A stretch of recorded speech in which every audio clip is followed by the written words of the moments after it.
দুনিয়ার সমস্ত মাখলুকাত আল্লাহর তাসবিহ করে, সমস্ত মাখলুকাত আল্লাহর জিকির করে, সমস্ত মাখলুকাত আল্লাহর ইবাদত করে।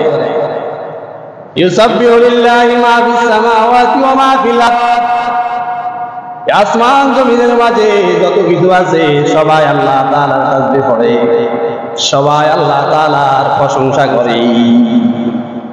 গাছ তার ভাষায় আল্লাহর প্রশংসা করে, হাইওয়ানাত তাদের ভাষায় আল্লাহ তাআলার প্রশংসা করে, মাছ তার ভাষায় আল্লাহ তাআলার প্রশংসা করে, বিভিন্ন জঙ্গলের হাইওয়ানাতরা আল্লাহ তাআলার প্রশংসা করে।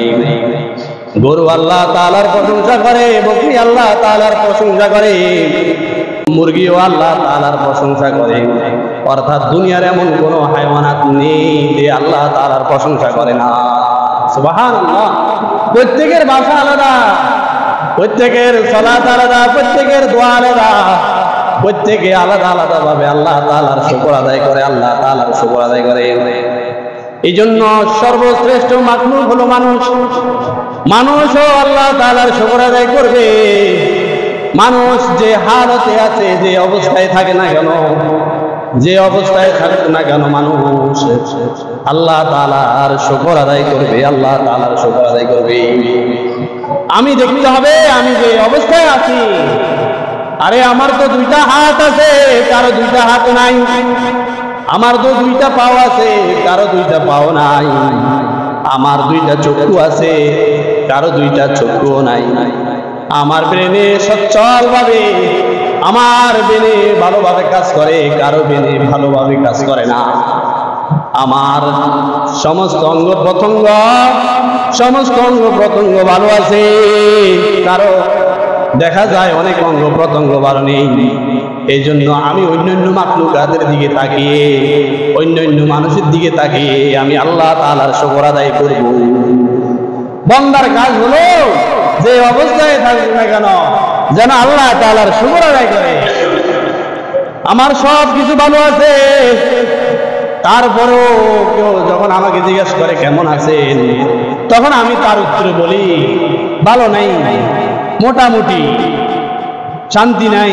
এই ধরনের কথা বলি, এই ধরনের কথা বলি। মনে হচ্ছে যে শান্তির মালিক সে, মনে হচ্ছে যে ভালোর মালিক সে, মনে হচ্ছে যে সুস্থ থাকার মালিক সে। না না না, যে হালতে আমি থাকি না কেন, সর্বহালতে আল্লাহ তাআলার প্রশংসা করব। আল্লাহ আমার যে অবস্থায় রাখছে ওই অবস্থায় আমি আল্লাহ তাআলার প্রশংসা করব। আমি অসুস্থ আছি আলহামদুলিল্লাহ, আমি সুস্থ আছি আলহামদুলিল্লাহ, আমি অভাবের মধ্যে আছি আলহামদুলিল্লাহ, আমার মধ্যে সচ্ছলতা আছে আমি আলহামদুলিল্লাহ বলবো। এই সর্বহালতে যদি আমি আল্লাহ আলহামদুলিল্লাহ বলি, তাহলে এর অর্থ হবে আমাকে আল্লাহ তাআলা যে অবস্থায় রেখেছেন আমি ওই অবস্থার উপরে খুশি। সুবহানাল্লাহ। আইয়ুব আলাইহিস সালাম দীর্ঘ কত বছর সে অসুস্থতার মধ্যে ছিল। পুরা শরীরের মধ্যে পোকামাকড়, তার পুরা শরীরের মধ্যে গ্রাস করে নিয়েছে, এমন কোন অঙ্গবাদ রাখে নাই। যখন জিহ্বার মধ্যে ধরছে, তখন বলল আল্লাহ আল্লাহ আমার হাতের মধ্যে পোকা ধরেছে, আমার কোনো আফসোস ছিল না। আল্লাহ আমার পায়ের মধ্যে পোকা ধরেছে, আমার কোনো আফসোস ছিল না। আল্লাহ আমার পুরো দেহের মধ্যে পোকা ধরেছে, আমার কোনো আফসোস ছিল না। আল্লাহ আমার মাথার মধ্যে পোকা ধরেছে, কোনো আফসোস ছিল না। আল্লাহ যখন আমার জিহ্বার মধ্যে পোকা ধরেছে, এই জিহ্বা দিতেও আমি আপনাকে ডাকি, এই জিহ্বা দিতেও আমি আপনাকে ডাকি। এখন আমি আপনাকে কিভাবে ডাকবো?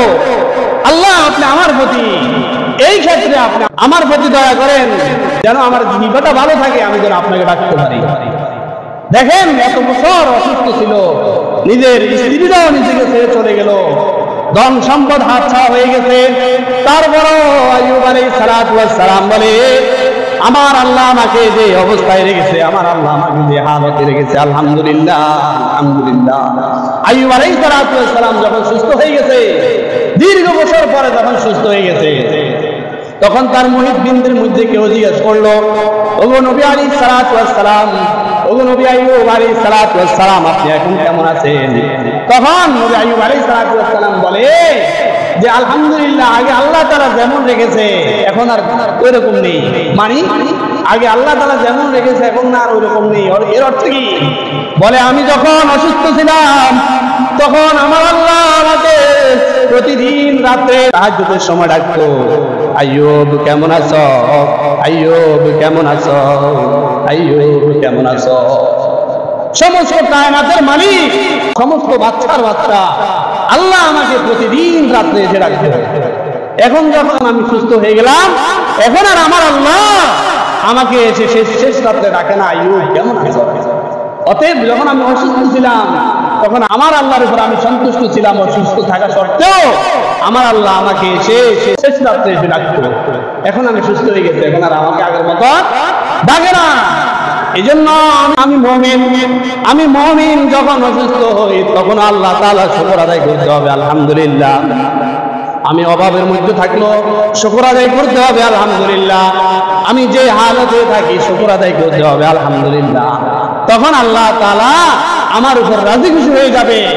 আমার দিলের যে চাপ আল্লাহ তাআলা গায়বীভাবে সেটা পূরণ করে দিবে, সুবহানাল্লাহ।